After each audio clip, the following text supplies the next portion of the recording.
And for me, um, whenever an opportunity hits my plate, my immediate consideration is, what does this do for my ability to be Mm, Ryan's mom?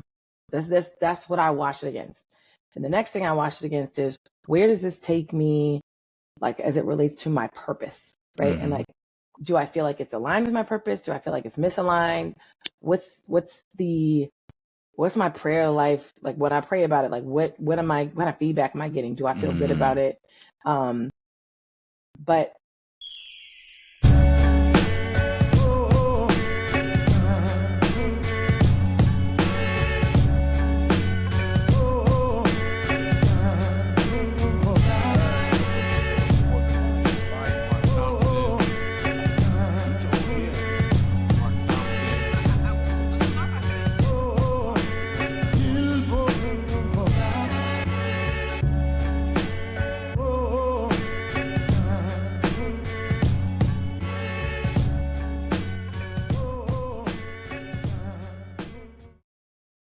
Welcome to another Let's Dream Big CTA podcast, where we are here to teach you about the best careers, the best people to do it, the best people in the business. And I am your host, Mark Thompson, again here with a special, I'm going to start calling this the University of Richmond Alumni Black Power Women of Unity podcast, because all of my friends, all of these incredible women, this is a hot girl summer, and they are here representing. I know some very important people. I'm just so proud to know these people. But today, my special guest is a principal of I won't say student, no, a principal of government affairs and a Sunday school teacher. She's also active in the community and very, very, very proud mommy. And I'm proud to have her on my show. Ladies and gentlemen, say hello to Miss Tiffany Harvey. Hey, Tiffany, how you doing? thanks so much for having me. I'm very excited to be here, and thank you for that warm welcome. I very much appreciate it. I thank you so much for coming on here. I know we and you went back and forth trying to figure this out. We always have great conversations. So I said, now we need to record this on a podcast, because you, my friend, have been through a tremendous career journey. And again, we expose people on this show, folks that are doing my course, folks that are just listening, trying to learn about how to get their next career. I'm exposing them to what people's journeys look like. And you are a lawyer, or I am. more than that, honestly, working in the government so you're in Maryland right now, but you're a lot of that whole area is what you do. You govern. Right. That's what I How do I like to govern? I help. say. I help Yeah, people. you help people govern Right. affairs. So this is good to have you on the show. So just to jump right into it, Tiffany, let's talk about you. This is about you. This is about your journey. This is about the storms and everything that you have gone through in your life. And we want to understand your journey and how you got there. So tell us, who is Tiffany Harvey? Well, I think the most important part of my story is that I'm a mommy to an amazing, newly minted 11-year-old. Ooh, Ryan, preteen. is the source of, oh my God, it's the whole situation. We over here dealing with emotions, and I'm trying to gentle parent. It's the whole thing. Um, but she is the center of my world. And, I imagine in most of our discussions that we've had, um, she's kind of my rationale, my reason behind my choices that I Mm, make, and a lot of the decisions. And I imagine that'll come up during the course of our conversation today. So that's the biggest part of who I am, is I'm a mommy. I'm Ryan's mom. Um, Within that, I am also still Tiffany. So there's still some right. Tiffany in there. And Tiffany, as you know, is a huge sports fan. Mm-hmm. I have loved athletics since the beginning of my time on this earth. um, I'm very I still try to be as active as possible, with all the injuries, et cetera, that limit Mm-hmm. me in that way, but still very much love being active and being outside, being in the sunshine. Um, from a career perspective, I am a lot of things. I think Mm-hmm. I've done a lot in my career. I'm doing a lot, and I still have a desire to do even more. Um, I am an attorney, like you mentioned. I went to the University of Maryland School of Law after finishing at the University of Richmond. Mm-hmm. Um, and after completing that, I clerked for a year in the Prince George's County Circuit Court. Um, Ooh. and then I went on to practice law as a general practitioner and litigator, for several years. And then I had an opportunity to pivot from that into government affairs work. I started with the Attorney General's office, spent several years there, and we'll probably get to it during the course of our conversation today. But now I am a contract lobbyist, and I work at a firm called Cornerstone Government Affairs. Our offices in Maryland, but we represent several different states. The areas that I represent include Maryland, DC, and Delaware. So I have clients in those three different jurisdictions. It's pretty much the shortened version of the story of me. No, that's good. That's good. I want to give people context. So I say spiders a lot. I got a lot of University of Richmond folks. So yeah, me and Tiffany and I met, 98? We came in 98 at the 98. University of Richmond. That was a great year. I don't lie. You can probably remember every album that came out that year. But we were freshmen, young, and Tiffany always had this spark about her. She was cool with everybody, just big sis, little sis to everybody. I don't care who she was. She was a mama. She used to always scold us and everything, but always great and good people. And, I talk about seeing people who have just shining light on them. I said, Tiffany's going to be something. I don't know what it is. I didn't know you were wanting to be in law, but once you get out of school and you start watching people's journeys and you see, wow, you're an attorney and you're doing great things in this area. But again, you always had that. I think it always starts with a mindset. It also starts with a spark. It's people who have that it factor, and you've had that it factor. So kudos to you, Tiffany. I definitely appreciate. I'm so glad that I know you. People are saying, man, my boy called me a corporate gigolo because he said, how do you know so many important people? I was like, well, I mean, it just comes with my life journey as well. I think God blessed me to have some good folks around here. But, let's talk about this. What inspired you to go into being an attorney, going to law school? What was it that at a childhood age you said, that's what I'm going to be? Well, the reality is that's actually not what happened at all. And for me, I had no desire to be an attorney. If you would have asked me what I've dreamed of being an attorney, I don't think it would have ever crossed my mind as something that I wanted to do or pursue. And I certainly would have never even considered working in politics or doing the work that I do now as a lobbyist. My dream job leaving Richmond was being a PE teacher. And yes, and because I'm like, what, sweatpants at work all day? I'm here for it. And I had applied to law school my senior year because several other spiders actually, and some of my other friends outside of the University of Richmond were applying to law school. And I was like, I like to talk, I run my mouth a lot, I like to chat. I'll apply. There was a couple professors at Richmond who encouraged me to apply for law school. So I applied, and I needed a scholarship to go because financially it was not working without a scholarship. And the schools that I got into, I didn't get as much money as I wanted. So I was like, you know what? I'm just going to go do something different. And I'll just jump into corporate America.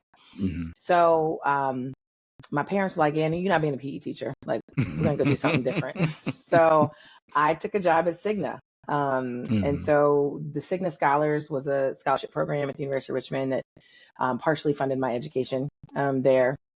And they offered me a job in this management training program. So I was like, all right, cool. I moved up to Philly. There was a couple other spiders actually who were up there. And so got a chance to have like a little network of people. And I took a job. I got an apartment. I felt like a real big girl. And it was kind of dope. And I don't know, like 6 months in, I was like, not the same for me. Right. I hated corporate America. It did not feel very welcoming in the packaging that I come in as a Black woman.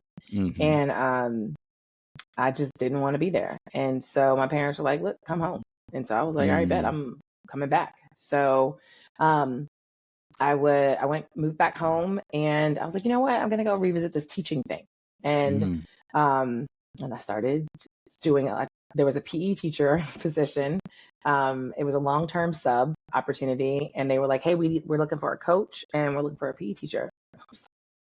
I'm your girl. Let's do this. So I hopped into it, and I loved every second. I had high school kids, and so it was great. I was vibing. I loved all of it. I was coaching track. I had come from a track background at Richmond. And so I was like, oh, this is great. This is perfect. This is what I want to do. And then I had, there was some advocacy work that kind of came up. And when I say advocacy work, I mean some kids needed some help with some stuff. And it was like beyond just like me as a teacher trying to like put some things in place for them. It was some systemic changes and some things that I wanted to do. And what I realized is your hands are incredibly tied from that perspective. And you can't really pull the levers of change in the way that I want, in the ways that I wanted to. And so then I was like, you know what, let me reevaluate and revisit this law school thing. And I did, and applied to the University of Maryland. And they were like, hey, we want to bring you in and we're going to give you some money. And I was like, are you speaking in my language? And off to law school I went. And that next fall, it was 2003, and I started at the University of Maryland School of Law. And again, even when I got there, I was like, I don't really know what I'm gonna do with this degree, but here I am in grad school. Let's see what happens. And I had an opportunity to try out the trial team, which is like their mock trial program. And I tried out, I made it. And it turns out I was fairly good at it. You know, I like to chat, argue, do all the things, and I can be dramatic, shocking.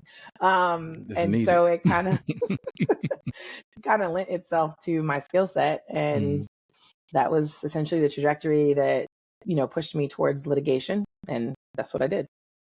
Wow. You talk, it's funny.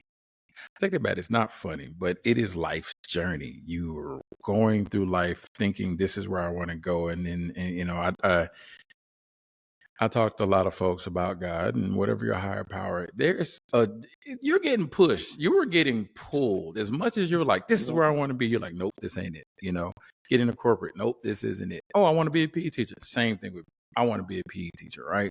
I definitely wanted to do the same things and help kids, teach kids. I did substitute PE teaching. It was so much fun. And I was like, I am broke. You know, I'm not making any money.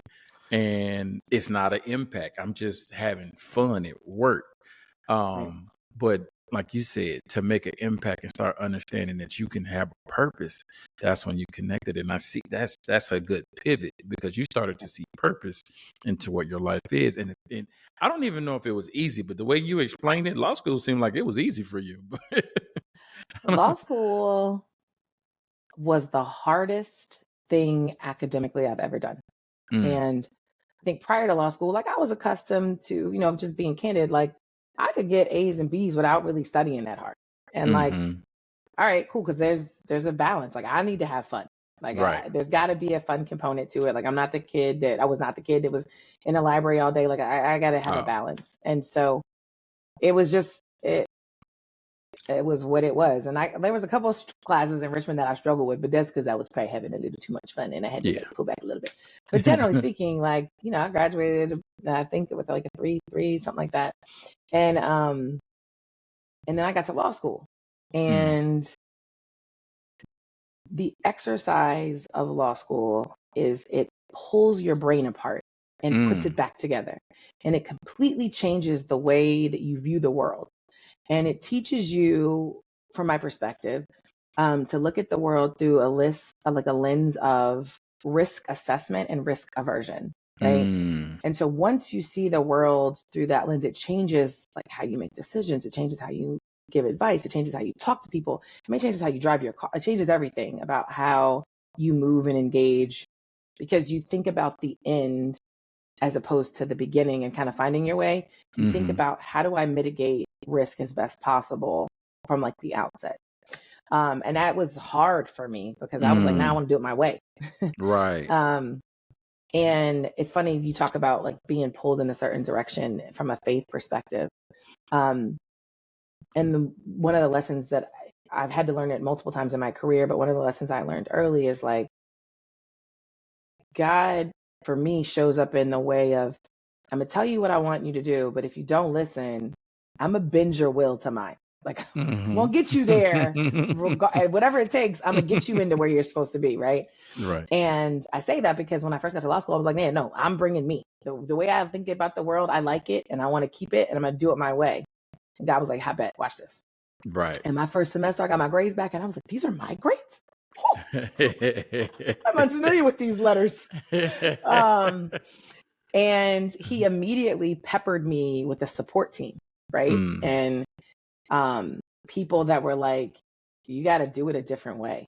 But I'm going to show you how to do it, but you're going to have to change everything about what you thought about education and learning and commitment and like when you're willing to be in the library and like balancing fun and all.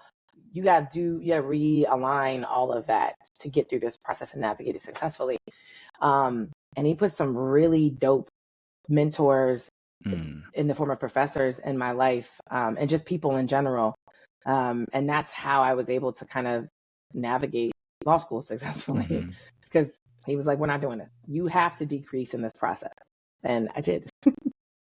That's we're gonna start shouting, screaming Bible verses out here. And you're a Sunday school teacher, so I think we talked about this earlier this week before. And I said shout out to my pastor Darius Daniels at Change Church, but you're an extraordinary person. And you're going to attract the people that you need in order to go into his purpose, and the people that shouldn't be in your life are going to run. So to have great mentors, we talk about that a lot on our podcast, mentoring and networking. There's so much value in a mentor, and having a good mentor that leads you in the direction that you need to go. They're more like shepherds, they're trying to keep you on the straight and narrow path. And again, that resistance, trust me, I think everybody in this world has had that. Like, no, I don't want to do that. This is what I want to do. And you're just getting like, just getting pulled the other direction. Or sometimes God will be like, all right, go ahead. Watch out. You be back.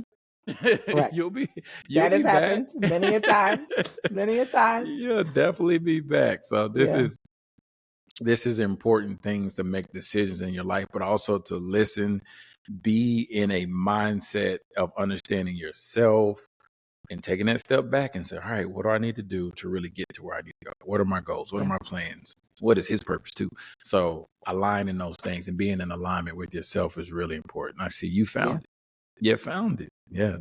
Finding actively, still looking finding, and finding. Yes. Yeah, right. It resets. It starts over. Right. Definitely starts over. So the topic of today, I like to get into it late, but today we're talking about the science of career intentionality. So we've kind of dove into different areas for yourself. And I want to understand from you, how do you define intentionality in your career? How do you define it from your, let's say, 3 levels? Let's go from your first job in college, mid-level career, to where you are today. Okay. So I think, sorry, I'm just going to take some notes while we're talking so I keep my thoughts No problem. straight. I like to throw them at you. I'm good. Yes, I think intentionality, the word that I would use is purposeful, right? Like being purposeful with how you're moving. And, when kind of thinking about today's topic and getting my thoughts together a little bit, one of the things that I want to be very clear and transparent about is there was no career. I did not have a career plan, right? And I say that because I meet a lot of young people who feel like they have to have these very rigid plans and like set things that they have to do to like achieve wherever they want to go. And I just don't, that's not how it's worked at all for me. Do you think parents have a lot to do with that too? I think it's parents, but I think it's society, right? And I think it's just the way that we're taught that you have to do certain things for your life to go to a certain place. Like even in the family context, right? Like it shows up in a bunch of different areas in our lives where we're just kind of taught that you have to do these things, right? And when you and I were coming up, it was that you have to go to a 4-year university. That's not everybody's path, right? Like that's not for everybody. And it doesn't make you or your journey or your experience any less or any greater if you did or didn't go, right? And so I say that because I think this whole conversation, the backdrop for me is going to be kind of reiterating the plan that all of this, the only real level of intentionality is pursuing your purpose in Christ, right? And like the things that you're supposed to do. And so that's how I kind of see it. And from that perspective, whether it was like my college career or the career that I had immediately following college, or being a litigator, or even doing the work that I'm doing now, kind of in contract lobbying, my goal is just to be really good at what I do, right?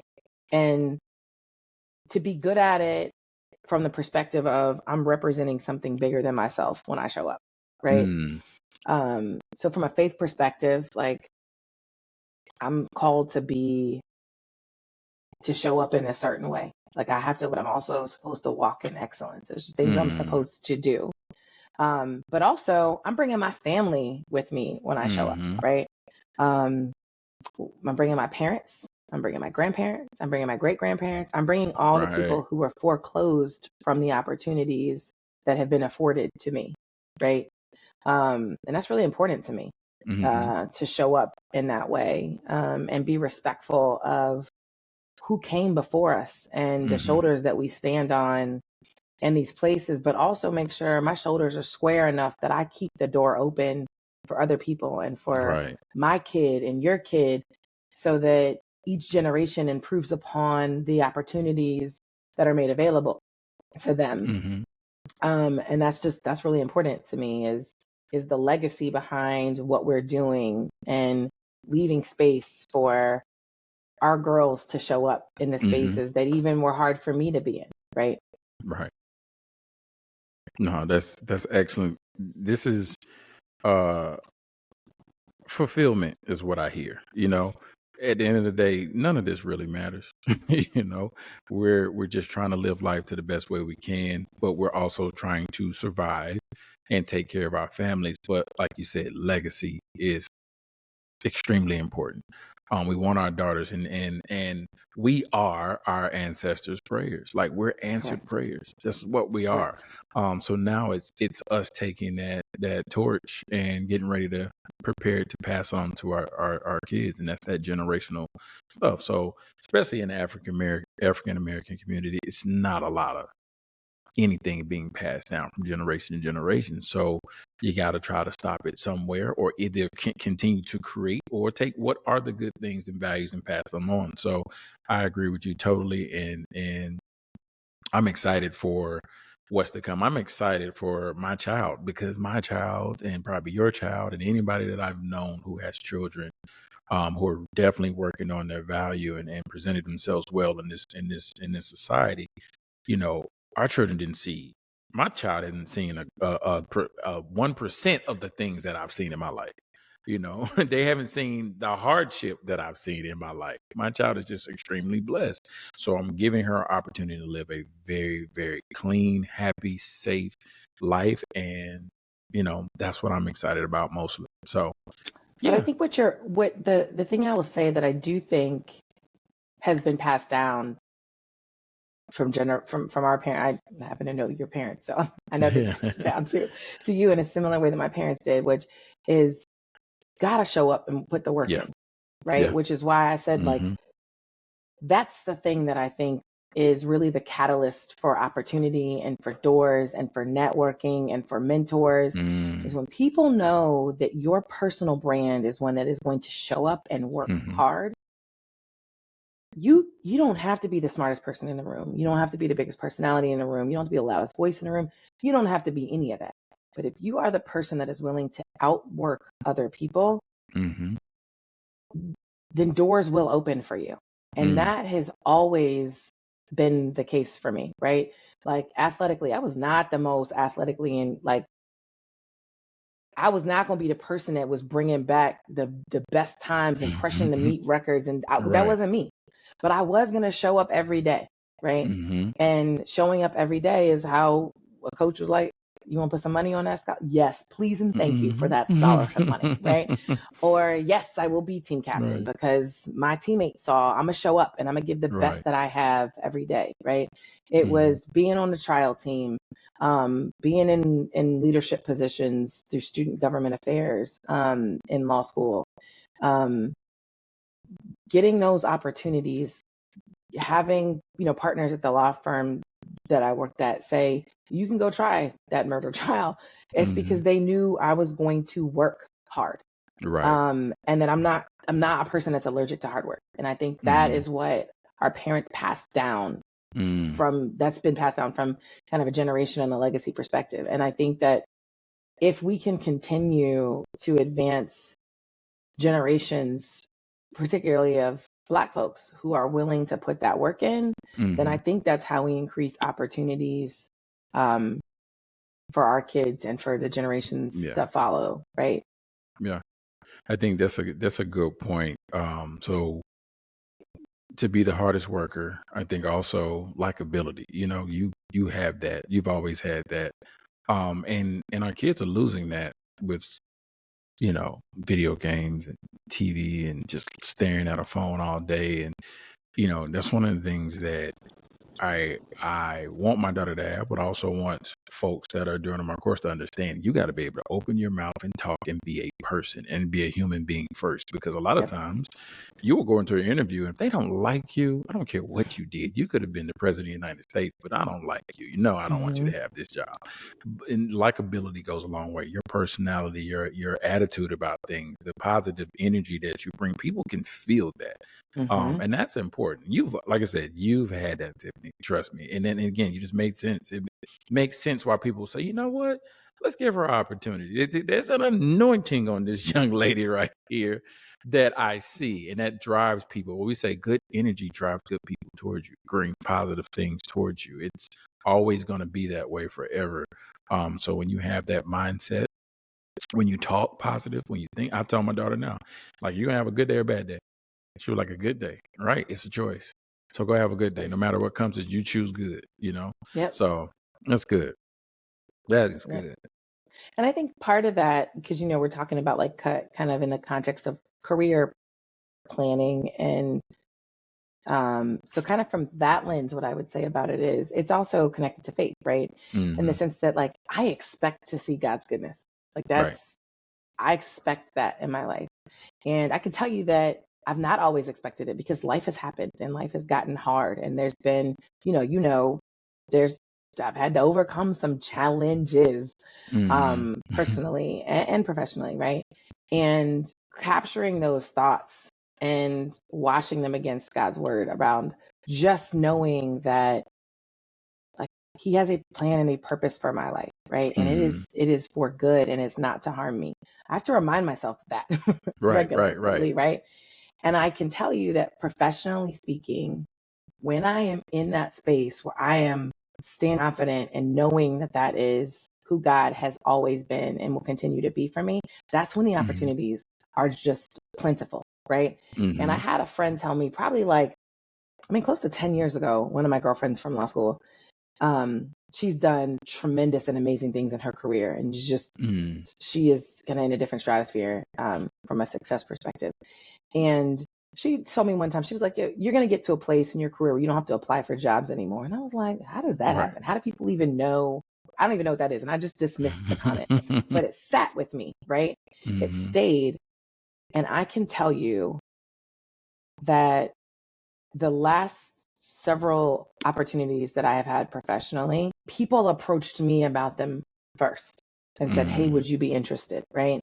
Right. And again, I think that is solely attributable to just showing up with a good attitude, showing up prepared, right? Mm-hmm. Um, and showing up ready to work, like Right. just like being ready to work. And I think Mm-hmm. that those are things that in every stage um, of life, from a career perspective, like those things have been staples. When they say, well, I mess it up every time. I say, if you stay ready, you ain't got to get ready. If you're already ready, then I mess it up every time. But anyway, everybody It's okay. We know understands. what you're talking about.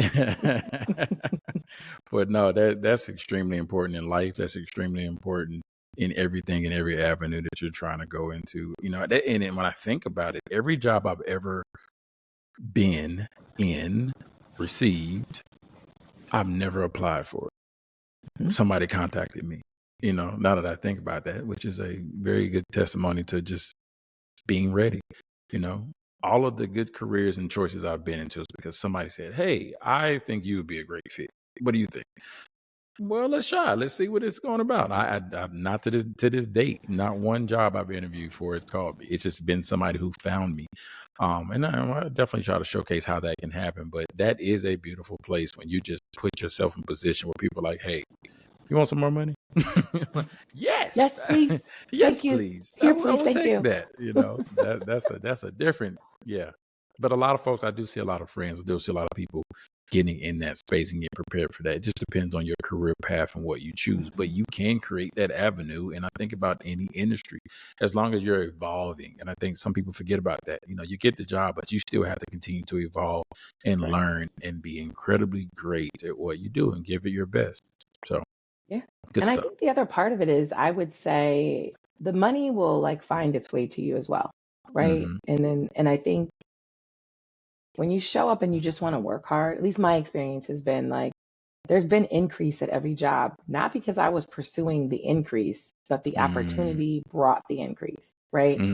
And, um, and I think that's matters because ultimately the decisions that I was making weren't around the money. Now, money played a factor in it as I've Mm-hmm. gotten later in my career.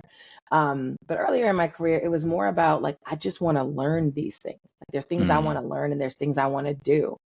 And so I worked in government service when I first transitioned over into government affairs and the work that I'm doing. So I left the practice Mm-hmm. of law and was like working for government. So I worked for the state of Maryland for under the Attorney General before the Attorney General we currently have in Maryland. And then I worked for a county executive in Prince George's County. She just won a big deal. It was a big race here. It was a primary, and she just had a really big win, so it was a big deal. So everybody here is celebratory. Her name is Angela Alsbrooks. It was a big moment in history for the state of Maryland. But anyway, it was government service, and so you're not making a ton of money in government service, but Mm-hmm. going with the intent of, look, I want to be a part of something bigger than me, and I want to help be a part of a movement for change and making things better. And those decisions to move in those spaces was what opened the door from a visibility perspective for Mm-hmm. other people to see and figure out kind of who's Tiffany Harvey and what is she doing. But also the opportunities. And then those opportunities are kind of what led me down the path. And the path is one that that resources have made my current life kind of what it is. And Mm-hmm. again, even from the resources perspective, like, I'm just out here trying to provide for my child. Right. And so like, I, like, that's what I see it as. It's just is Mm-hmm. resources are a vehicle for me to give her opportunities for exposure and to see something different. Right.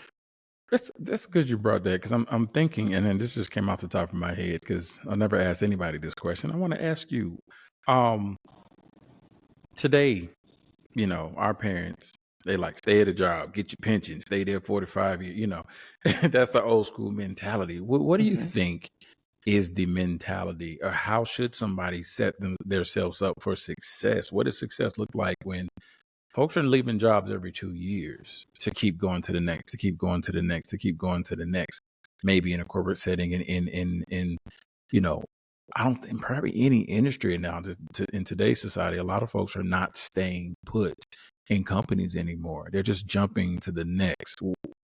How do we think? Or I don't know. I'm trying to figure out I'm how to gonna even. giggle a little bit because I am folks. Folks is me, right? That's Like, if you. you look at my resume, right? Uh, Um, so I have had a lot of jobs, and mhm, of late anyway, the last two jobs I had prior to this one were they were 2 years. I was there for 2 years and then took another opportunity. And for me, um, whenever whenever an opportunity hits my plate, my immediate consideration is, what does this do for my ability to be mm, Ryan's mom? That's what I watch it against. And the next thing I watch it against is, where does this take me, like, as it relates to my purpose, right? And mhm, like, do I feel like it's aligned with my purpose? Do I feel like it's misaligned? What's my prayer life like when I pray about it? Like, what kind of feedback am I getting? Do I feel good about mm, it? Um, but to answer your question, we don't live in a world where you stay for 10, 20 years. That's just not mm, the world that we're in now, right? And I think for lots of reasons, um, and I think if somebody wants to stay in a job because it suits their needs, it might be their familial needs, it might be financially, there could be safety, like you be in school, there could be a lot of reasons why somebody stays somewhere for a long period of time. High five to them. That's great. Fantastic. For the folks who don't want to stay somewhere, who are going to a place to get a skill, to have an experience, to learn something, or they're there and they get a new experience, I feel like you should feel 100% comfortable with that. Because one of the things I think people should be really comfortable with, and what I've gotten comfortable with, because I was like, man, there was a period in time where I had an opportunity that came up and I was like, man, I don't want to take it because I don't want people to feel like, I'm hopping jobs every 2 years. Right. But then I was like, time out. I'm not leaving a VP opportunity on the table in my early 40s because I care what other people are thinking about. Because other people are not responsible for taking care of my child, for paying her tuition, for making sure my mortgage gets paid. That's not other people's responsibility. That's me. That's my responsibility. And so if God opens a door for me and it aligns with the other things I got going on, I'm gonna walk through the door, right? Yep. And it doesn't speak to like, and from my perspective, it's not about loyalty. It's not about any of that, right? It's about provision and making sure my kid is taken care of, right? Right. And I think most people understand that. Most people get that, and they're like, you know what? If given an opportunity, I would do the same thing, right? And there's no love lost. Like, I'm not going to leave somewhere on bad terms, because when I go into a job situation, like, for the most part, those people are friends, and you spend so much time with your coworkers and your colleagues, like they become friends and they are a part of my story and a part of my journey. And my story has been, I get to take people with me. Like, I've never left a job and just been like, I'm out. I don't talk to anybody anymore. No, like, yeah, you in the fold, right? And so it's always going to be love. It's always going to be those things. But like, there's an opportunity that came and I can't in good conscience leave it on the table. Right. Now, let me be clear.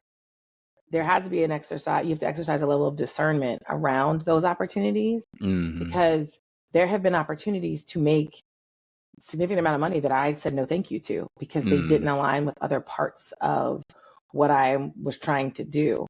And I had to leave them on the table. No, that's so we got to get comfortable being uncomfortable, which if you're growing, that makes sense. And people who do it all the time, they like to be in uncomfortable situations because that creates growth. And when you get growth, then you can see at that company, hey, I may not be growing. Now, I want to make sure it's clear for anybody out there listening is that, you don't want to just leave a job because you don't like Sheila or Tamika. I can't stand my boss, so I'm leaving and I'm going to the next job, because now you got to articulate that in your next interview. Why did you leave? Well, they didn't like me. That's not going to work, but when you got opportunities because you are your best self, and your best self is outshining where you are today, and there's another growth opportunity for you to get uncomfortable to actually create more value to your life and promotion and fulfillment. Yes, those movements mean a lot. Those movements are necessary. So I think in today's society, we're seeing that a lot. We're seeing a lot of change. I'm pretty sure corporations don't know what to do. It's kind of hard to really, you can't maintain talent for 10 years anymore. It's just the turnover is going to be a lot different. They're creating different schemes and perks to try to keep people at companies. Certain companies will, but then there's still that potential of being laid off. So you got to be ready. You got to be motivated. You got to give your best, and then just understand the market a lot more. I think doing your research and keeping your eyes open to what's going on with corporations, with, whatever industry you're in, is really important. I got laid off. I saw it coming. I was like, I know it's coming. It's too obvious, right? And that way I was prepared. And that way I wasn't sad or beating myself up like they don't like me. I'm ready for the next, and just go to the next, go to the next. So either way, in any situation you have, be ready. Be ready to be comfortable, to be uncomfortable, and you'll be great. So good. No, I think that's good. I think that's a good word. Good. It's time for my lunch. Got a notification. I'm fat like that. Get out of here. You're not that like that. So one last, I got a couple questions for you, then we can wrap it up here. So, we talked about intentionality. We talked about the different stages in life, and I like how you put it. I'm reading my notes here. What do you say to a person who is still having those challenges, those pitfalls. It's just not connecting or clicking for them just yet in their career. And they're not successful in trying to get that new job, and they're kind of in that stuck place. What would you say for motivation, for self-management, self-love, self-care, self-everything to really motivate them to figure it out? So what I would tell them is to get real still and get quiet and Mm, try to tamp down some of those feelings. And again, I get it. All of your listeners might not share my faith, right? So, but whatever it is that centers you, find mm, those things again, right? And I think, sometimes for me, like my work life can get real challenging just because of the pace in which we work. And it gets hard, right? And I can find myself in like a really difficult spot, right? And if I'm mm, dealing with like maybe a difficult issue or a difficult, just a difficulty on the other side of the issue, or like there's some challenges, like it's hard not to internalize that stuff, right? mm. And I think we all face challenges, right? And you mentioned earlier, like, hey, you might not like Tamika. Tamika's a part of your job. Like if you deal with her every day, like Tamika is gonna mess with your energy, right? Mhm. Um, and I think when those things happen, I think you have to step away from it for a second and you have to ask yourself, like, what am I getting in the situation? Right? Um, what are the things that I need to make me feel well? Right? Mm, Even if it's coming home at the end of the day, maybe you need to go for a walk. Maybe you just need to be outside, like put your toes in some grass, reconnect with the things that remind you that there's something much bigger than life outside of work, right? mhm, Um, for me, I do that with my kid, right?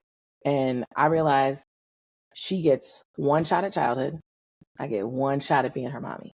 mm, And I can't let the frustrations of work, or I try not to let the frustrations of work impact the time that I have with her, because she has nothing to do with, nor any concept of like the struggle that was my work day. All mhm. she knows is she's been at school all day and it's the first time she gets to see her mommy. Right. And so I got to recalibrate so that I can show up in the ways that she needs me. But it is in that recalibration that I also find myself again, right? Mm, And I can reset my energy again. And I can be reminded that like work is just a vehicle that allows me to live my life in a particular way, right? mm, It's that. And keeping the proper perspective, I think, is the advice that I would give to somebody, right? Like if you are struggling to find the next job, just take a second, take a beat. What is it that you need to get from this job to get you to the second job? Have you mm. exhausted all the opportunities for finding mentors? What's your resume looking like? Do you have anybody at the job that you can have a relationship or build a friendship with? And if the answer to all those things are like, yes, my resume is tight. I don't need any, I don't have any mentors here. Did you Um, sign up for Career Transformation Academy? what did you right? Like figure out the things that you can get in that season, right? What are the things that you need to get to move to the next season, so that Mm, going back to the beginning of our conversations, you are prepared for the next thing, right? And so that's what I would say. Just take a beat, take a mm, pause, and figure out what it is that you got going on in the immediacy of your circumstance. Do an evaluation of that and then figure out how you need to pivot, right? Who are the mhm, people? What are the skills? What are the things that you need to be doing to figure out how to get out of that situation or that circumstance, right? Um, and I think reminding yourself of the why you show up will also help mm, in that process, right? So my why is for my kid. Like 100 is no question about my why, right? And mhm. so when somebody's getting on my nerves, I'm like, yeah, you can't go left. You Right. can't talk to them crazy. You can't do that because this is what I use to create opportunities and spaces for my daughter to be in. And so you just have to remember your why, right? That's amazing, awesome, beautiful, well said. I mean, your why is important. Your why. I think a lot of people forget about their why and become a little selfish because nothing that we do on this earth is for ourselves. You know, if you can remember that, you're not doing anything alone. You're not doing anything without doing or supporting someone else as well. So kind of forget that too. Some people kind of get in that space if they've never seen it and been healthy. And I think that goes back to support. One of the things you talked about very early in this podcast, your parents supported you in a way that a lot of parents may not be there. They wanted you to be something, right? Told you to be a lawyer, right? But they also said, come home. And that support, I think it's important to have good friends. It's important to have people who are in the same circle or in the same mindset. One of the podcasts we had before this, Charles Robinson, he said, I want to be the weakest person on the team because I know we're going to win. And a lot of people here, you probably heard this too. I want to be the average of all of my friends. So either way you put it, that's surrounding yourself with folks that are elevated, who have the right mindset that gives you that support, because that support helps you in that moment when you're in your head. And like I said, whatever your higher power is, whatever you serve, having that connection as well is how you're going to center yourself during a daily life, because you're always going to attack yourself. This right here is the reason why we'll always think things happen in anxiety. I saw something on Instagram. They were like, anxiety is just your own thoughts that didn't come true. And I was like, wow. They just simplified anxiety. I'm like, I don't even know why I'm worried about something that doesn't exist. I mean, I think, it's interesting, right? Because I think we all have those challenges, Mm-hmm. right? Like your brain will start to get ahead of where you are, and you're like, okay, what I'm supposed to do now? What am I? What Yeah. Right? And my brain will do it, and I have to be like, stop. I'm not doing that. Like, step out of it. Step out of it personally. Step out of it professionally.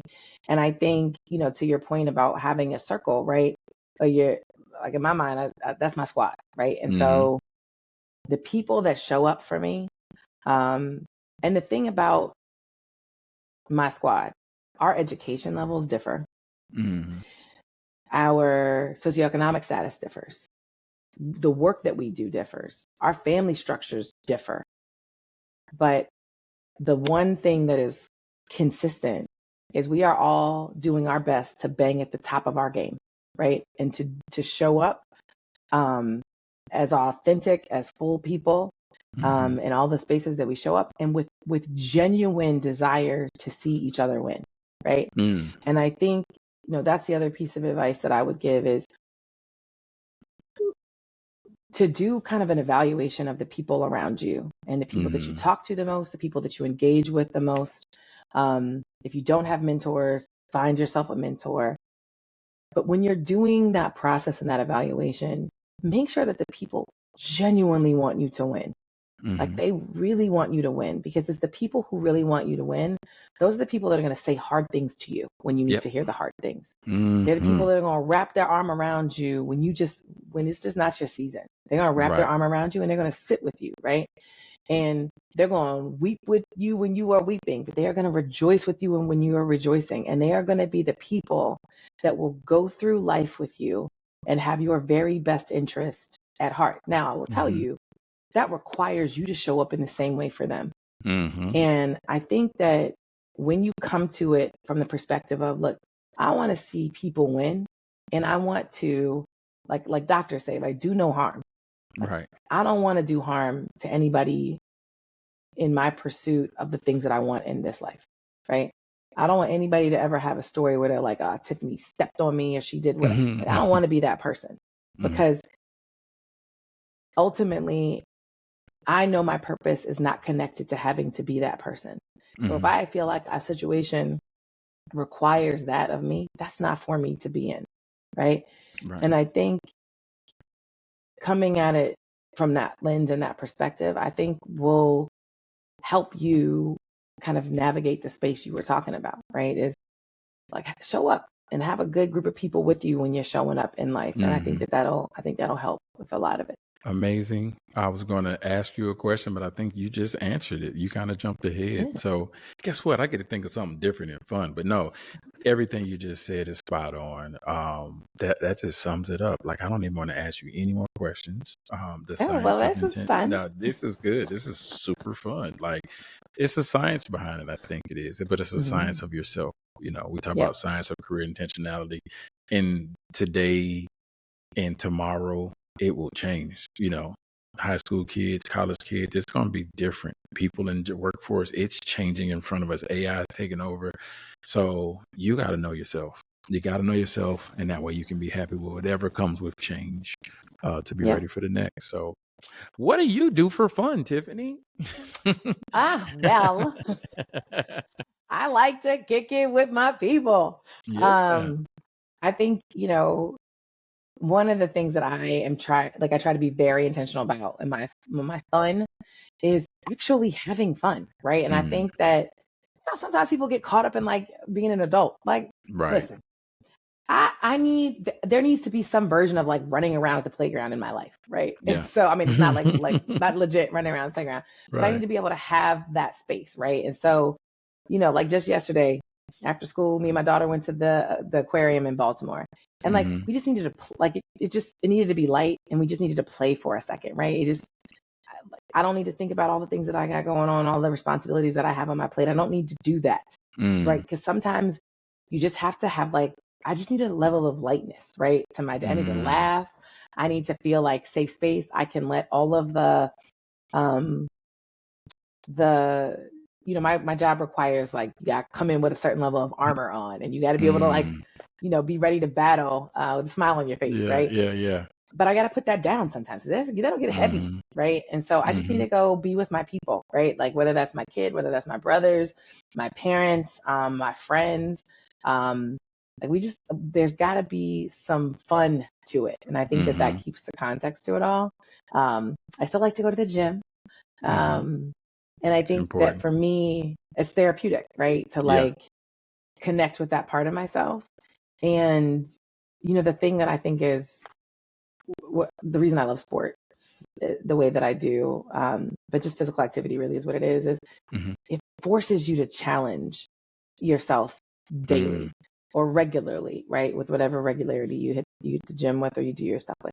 And I think that, you mentioned change a second ago. And I think that's what you're constantly evolving. You're constantly getting stronger. You're getting better. And you see the fruits of hard work in like a mm, really tangible way. And what I'm trying to teach my daughter is there will never be a circumstance when you show up and you work hard that you don't get a benefit from that. And for me, like the immediacy of like the gym is that, right? And mm. maybe it's not like I'm in my 24-year-old body self, right? Like Right, there's a right. different version of me that It's I've had to it's a good accept, right? long brisk walk at 40. It's right. We ain't running 200s out of here, okay? Just when I'm like, ooh, them stairs was tough. Um, Yeah. but being able to say like I did this, I had this win today, Mhm, like I didn't want to work out but I did, I got a little bit of a workout in. Or um I didn't imagine I took the stairs and I didn't take the elevator, right? Like there's like small wins that you can give yourself, and I mm. think when you get like collections of small wins doing the things that you enjoy doing, it reminds you in a larger context that you are capable of doing hard things that Yeah, are bigger than you, right? yeah. And that's what it makes me feel strong in that way, to be like, oh no, you know what? I can do some hard stuff. Like I Mhm. can have a hard conversation with somebody, or I can attack a challenging issue, and win or lose, like I'm still gaining and I'm still getting Mhm. better, right? So Isn't it that's how incredible? I would answer that. No, that's it's incredible to me that, I think about people who've been in the military, athletes. If you've been through any physical challenge, when you go through that, you're like, I can do anything. Because if you actually been to the brink of feeling like you're about to die, and if you, that moment where you're like, I can't breathe, I'm dizzy, why am I doing this? And then you survive it and you go, that wasn't too bad. I mean, I can do it that time, and I do it another time, and I do it again. So you reduce that down to, I'm walking a good 5 miles now. That's my challenge. Did I get my 5 miles in today? Yes, I did. Good God job. bless it. Those things energize me. They actually open your mindset, because again, clarity happens when you're, physically using your body. Then opens your mentality up to other things that makes you sharper in other areas, and then don't make you feel like, don't make you procrastinate or push you away. So you're spot on. Like yeah, I'm just thinking about so many avenues in my life, but I really think that a lot, and, just being through a lot of physical things in my life has actually pushed me to say, okay, I can be a director. I can go be a VP. I can take a challenge. I can work with a team. I can push through anything. Mm-hmm. And makes it easier to have some resilience, mental toughness. Storms don't bother me. Like, I think if I have a storm coming my way, that means there's something greater on the other side. And I think there's one of these quotes. Forgot the guy. He said, are you a cow or are you a buffalo? Cows run away from storms. Buffalo run towards storms, because once they get through it, they're done. Cows are being run in storms way longer because they don't know which direction the storm is coming or going. So I don't want to be wet all day. We're just going to go through it full speed, charge ahead. And yeah, this is a great podcast. This is good. I mean, the buffalo mentality. You got buffalo mentality. Yeah, buffalo mentality. So Cool. how can people reach you if they want to contact you and say, hey, I want to pick your brain some more? This is awesome. This is a great podcast. Yeah, and they can hit me, on email. I'm tiffharvey@gmail.com. They can also find me on the gram. I am Tiffin Rye. It's the name of my daughter's name. I don't Or they even can follow always you. contact my fellow spider, Mark. Yeah, I think you're on LinkedIn. That's usually where a good platform to find folks. So There you yep. go. Yes. Oh, I'm on LinkedIn too. But when you go on LinkedIn, you're going to see that I'm not as active as I should be on LinkedIn. Hey, well, you already got the job. So that's good. That's good. So again, I appreciate you, and folks who are on the show, watching, listening, paying attention. You can follow me or find me on Career Transformation Academy. It's at Career Transformation Academy on YouTube, on Instagram, on Facebook, on LinkedIn, and on TikTok at The Blueprint by CTA. Follow us for tips, tricks, and all types of talented stuff that we throw out there for you to know about landing and getting your dream job. But if you're really serious about getting your dream job and your dream career, or how to go through the things that Tiffany talked about today and more, you can actually go to our website, www.careertransformationacademy.com. Book for an appointment right now. We'll have a free consultation and show you your future and show you how you can actually achieve your dreams for tomorrow. It is important to do some career development, and we are the agency to help you get there and fulfill your life, your empowerment, your family, everything that you want to grow to be. So contact us. And that's it. Tiffany, thank you again. I appreciate you. This was awesome. This is great. This is great. This is awesome. Thank you so much for having me and for letting me be part of your dream. And you and my squad, you will always be squad. And I just want to see you continue to win and bless people in the way that you do. So thank you so much for having me. It's truly my honor to be here. I appreciate that, Tiffany. This is great. So till next time, folks, we're out. Peace.